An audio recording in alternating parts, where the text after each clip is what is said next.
स्वागत है आप सभी का एडवांस डिग्री में। आज हम आपको इकोलॉजिकल नीच पढ़ाने वाले हैं, जो इसे पारिस्थितिकीय निकट कहते हैं। ये काफ़ी इम्पोर्टेंट टॉपिक है और ये आपके इन्वायरमेंटल बायोलॉजी का टॉपिक है और ये आपका बीएससी और एमएससी दोनों के लिए ये टॉपिक है। तो चलिए देखते हैं ये इकोलॉजिकल नीच क्या होता है।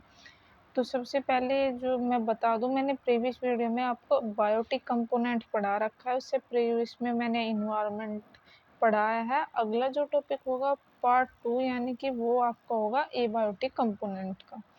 मैंने लिविंग नॉन लिविंग में भी आपको डिफरेंस बताया था और एबायोटिक और बायोटिक कंपोनेंट्स में भी डिफरेंस बताया था।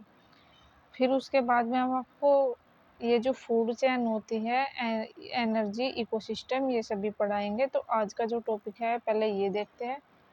तो देखिए, जो पारिस्थितिक निकेत या इकोलॉजिकल नीच जिसे कहते हैं, इसका प्रयोग सर्वप्रथम ग्रीननेल्स ने सन 1971 में किया था। इन्होंने विभिन्न प्रकार के यानी कि अलग-अलग प्रकार की जातियों को लिया था, उपजाति क्लास को, सब स्पीशीज को, सब स्पीशीज को लिया था, जो कि स्थानीय वितरण व्यवस्था को इसी माध्यम से निरूपित किया जाता है। किसी पारिस्थितिक क्षेत्र में जीव जंतु एवं वनस्पतियों की अनेक जातियां एवं उपजातियां निवास करते हैं। तो देखिए, जो कोई भी नीच होता है उसमें क्या होते हैं, उसमें सभी प्रकार के यानी कि स्मॉल से लेकर जो लार्ज स्पीशीज होती है, स्पीशीज, सब स्पीशीज, वो सभी यहाँ पर क्या करती है, रहती है इस नीच पर, यानी कि सभी एक साथ में रहती है। अनेक अनेक जातियां एवं उपजातियां निवास करती है, परंतु इसका तात्पर्य यह नहीं है कि कोई भी जाति अथवा उपजाति पारिस्थितिक क्षेत्र में कहीं भी निवास कर सकते हैं। यानी कि ये नहीं कि जोन सी भी जाति का मन आया, प्रजाति का मन आया, वो यहाँ पर आकर रह सके। जैसे हमारे ह्यूमन के अलग अलग घर होते हैं, तो हम शाम को, सुबह जाकर जब शाम को अपने घर आते हैं तो अपने घर पर ही निवास करते हैं, यानी कि अपने घर में ही रहते हैं। अब ये नहीं कि हम इसके बजाय इस घर में रह लें या इस घर में रह लें। जो हमारा घर रहता है, जो हमारा रहन सहन है, वहाँ पर भी वहीं आकर शाम को रह सकते हैं। तो सेम बात यहीं पर कही गई है।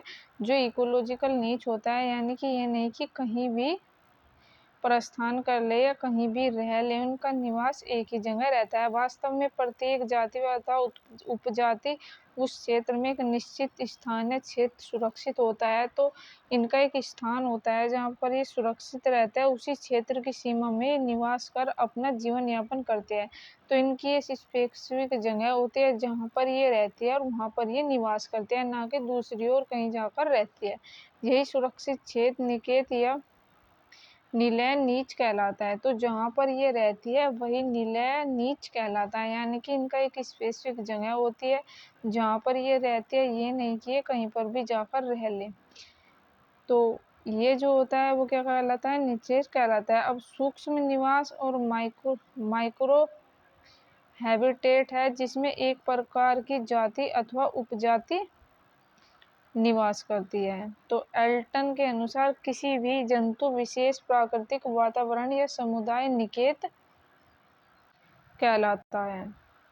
तो हसीचंद के अनुसार अनेक आयाम युक्त वास क्षेत्र, जिसे पर्यावरणीय कारक किसी जीव जंतु को अनिश्चित काल तथा जीवन धारण के लिए सुविधाएं प्राप्त कराते हैं अथवा गतिशील जीवन यापन की अनुमति प्रदान करते हैं, कि निक अथवा निकेत कहा जाता है। तो क्या कहा जाता है, जहाँ पर इन्हें सुविधा प्रदान हो, जहाँ पर रहने में कंफर्टेबल होती है और जहाँ पर ये सरवाइव कर सके, इनके लिए अच्छी सभी चीज़ें होती है और जीवन यापन की इन्हें अनुमति प्रदान होती है, यानी कि वहाँ पर इन्हें कोई नुकसान नहीं, तो वहाँ पर ये रहने में सबसे ज़्यादा खुश रहती है।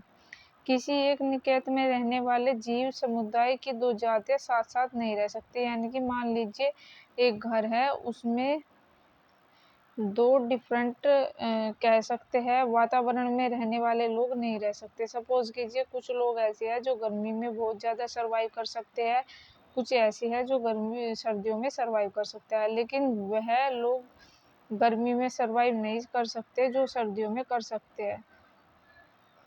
जो सर्दी में कर सकते हैं वो गर्मी में सर्वाइव नहीं कर सकते। तो यहीं पर यही बात कही गई है कि वे एक साथ नहीं रह सकते, यानी कि एक को दूसरे से खतरा हो सकता है, या वातावरण कह लो या इन्वायरमेंट कह लो, या बाहर कोई फैक्टर्स हो सकते हैं जो एक दूसरे को सूट ना आने वाली कंडीशन हो सकती है। किसी का रिप्रोडक्शन का टाइम ऋतु हो सकता है, गर्मी हो सकती है, बरसात हो सकती है।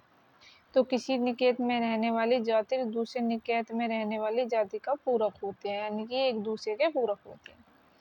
तो ये था हमारा आज का वीडियो। अगली वीडियो में हम इसके अगले किसी टॉपिक को डिस्कस करेंगे, जो कि आपका ये जूलॉजी का टॉपिक है, ये इकोलॉजी इन्वायरमेंट का भी टॉपिक कह सकते हैं। तो थैंक यू गाइज, मिलते हैं किसी नए टॉपिक के साथ में। जब तक के लिए आप हमें लाइक कीजिए, सब्सक्राइब कीजिए और शेयर कीजिए, और कमेंट करके ज़रूर बताइएगा वीडियो कैसा बना।